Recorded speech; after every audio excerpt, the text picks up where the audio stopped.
මිනසාන් කොනිචිවා. එහෙනම් අපි අද පටන් ගමු හිරගන අක්ෂර මාලාව ඉගෙන ගන්න. දැන් ඔයාලට මතක ඇතිනේ පහුගිය පාඩමෙන් අපි කතා කරා ජපන් භාෂාවේ තියෙන අක්ෂර මාලා මොනවද කියලා. ඉතින් ඒකෙදි අපි මුලින්ම හිරගන අක්ෂර මාලාවද පටන් ගන්නවා. ඉතින් මේ අක්ෂර ලියද්දී ජපන් භාෂාවේ තියෙනවා රේඛා අනුපිළිවෙලක්. ඒ කියන්නේ මොකද්ද? ස්ට්‍රෝක් කෝඩ් එකක්. ඒ කියන්නේ අකුරක් ලියන පිළිවෙලක් තියෙනවා. දැන් අපි ගත්තොත් සිංහල භාෂාවේ අපි අයන්න ලියන විදිහක් තියෙනවනේ නේද? ඒ වගේ තමයි ජපන් භාෂාවේ අකුරු ලියන පිළිවෙලක් තියෙනවා. ඒතර ඔයාලා මුල ඉඳන්ම හොඳටම මතක තියාගන්න ඕනේ අකුර ලියන පිළිවෙලටම අකුර ඉගෙන ගන්න. එතකොට එහෙම වුණාම ලේසි ලස්සනටත් ලියන්න පුළුවන් පිළිවෙලට හරියාකාරව නිවැරදිව අකුරු ලියන්න ඉගෙන ගන්න.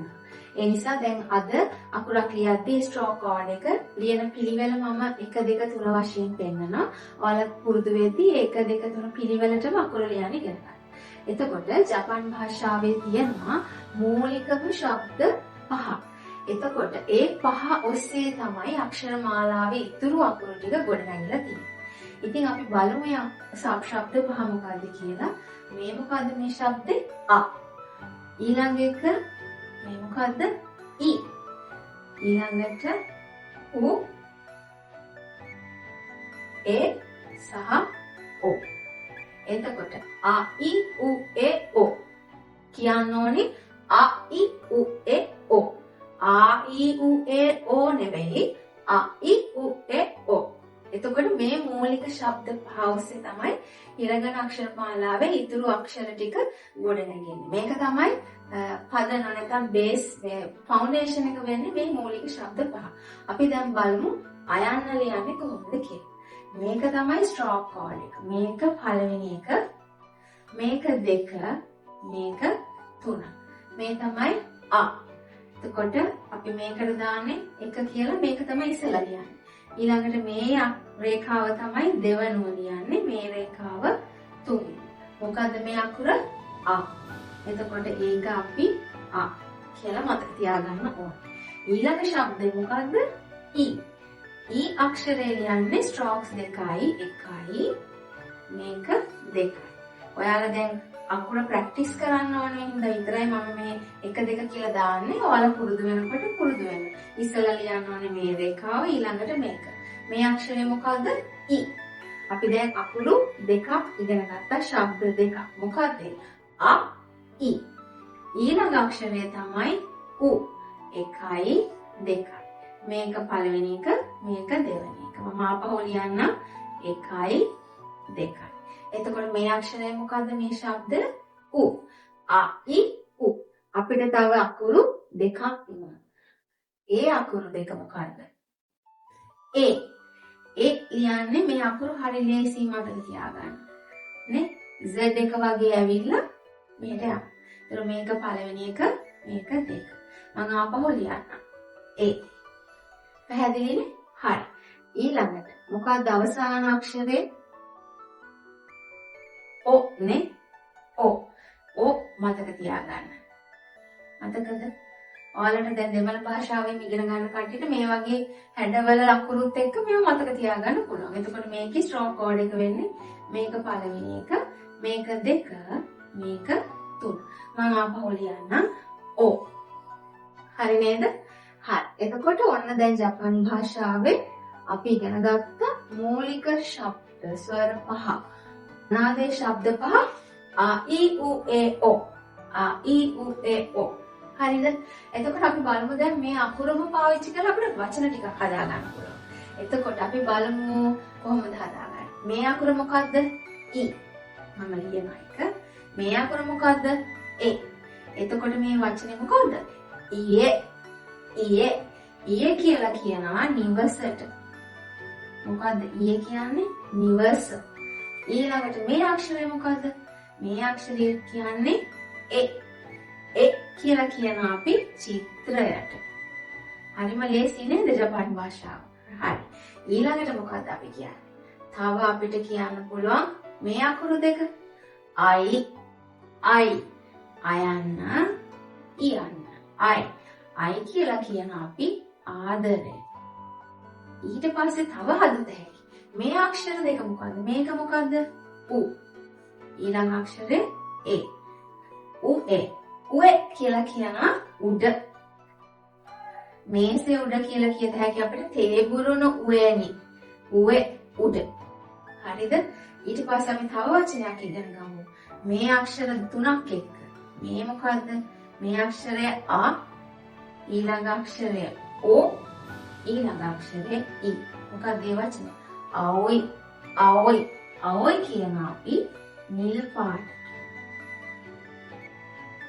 හරි. එතකොට දැන් අපි ඔන්න ඉරගන අක්ෂර මාලාවේ මූලික ශබ්ද පහ ඉගෙන ගත්තා. අ ඊ උ ඒ ඕ. ආ කියන අ ඊ උ ඒ ඕ.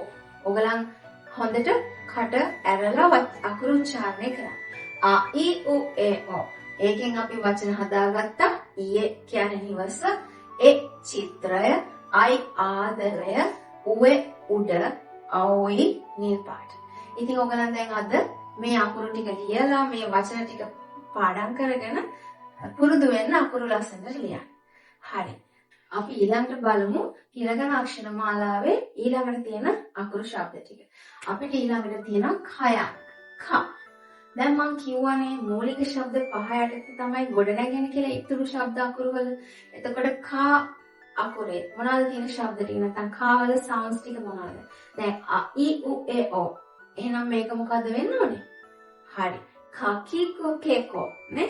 ක කී කු කේ කෝ.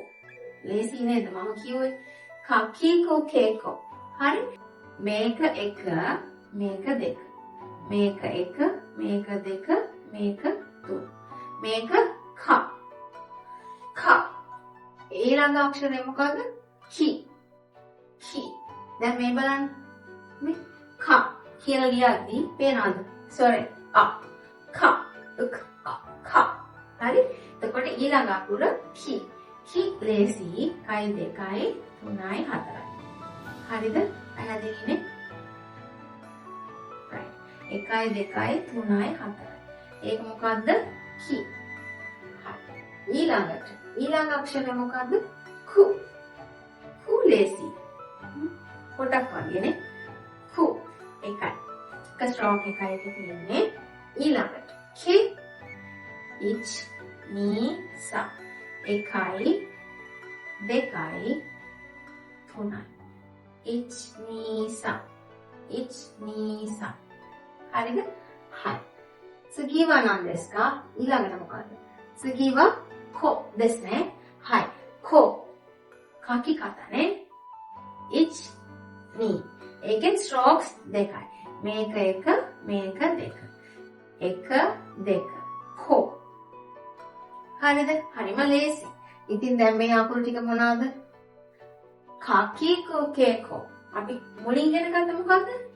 අ ඊ උ ඒ ඕ. මේ සවුන්ඩ්ස් එක්ක බලන්න හැදෙන හැටි ක ක් එක හැදෙන්නේ කකි කෝ කේ කෝ. තේරුණා නේද? හරි. අපි දැන් බලමු මොනවද ලියන්න පුළුවන් වචන. හරිද? අපි දැන් කො කියලා කියනවා මෙතන. කොකොです. මෙතන. තව අපි කි කියලා කියනවා ගසට. කි. හරි. එතකොට කිකු කියලා කියනවා ඇහෙනවා. කිකු. හරි. කකු කියලා කියනවා ලියනට. කකු. හරි. දැන් එතකොට එහෙනම් ඔයගොල්ලෝ තව අක්ෂර පහක් දන්නවා. කකි කුකේ කො.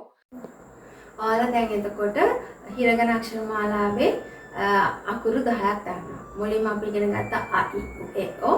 දැන් ඉගෙන ගත්තා කකි කුකේ කො. එහෙනම් මේ අක්ෂර ටික ඔයාලා ගෙදරදී හොඳට පුරුදු වෙන්න ලියන විදිය, රේඛා අනුපිළිවෙල, ස්ට්‍රෝක් කෝඩ් එක එහෙම පුරුදු වෙන අකුරු ලියන්න. අපි ඊළඟ පාඩමෙන් හමු වෙමු ඊළඟ අක්ෂර ටික ලියන විදිය ඉගෙන ගන්න. එහෙනම් අපි නැවත හමු වෙමු. මතනේ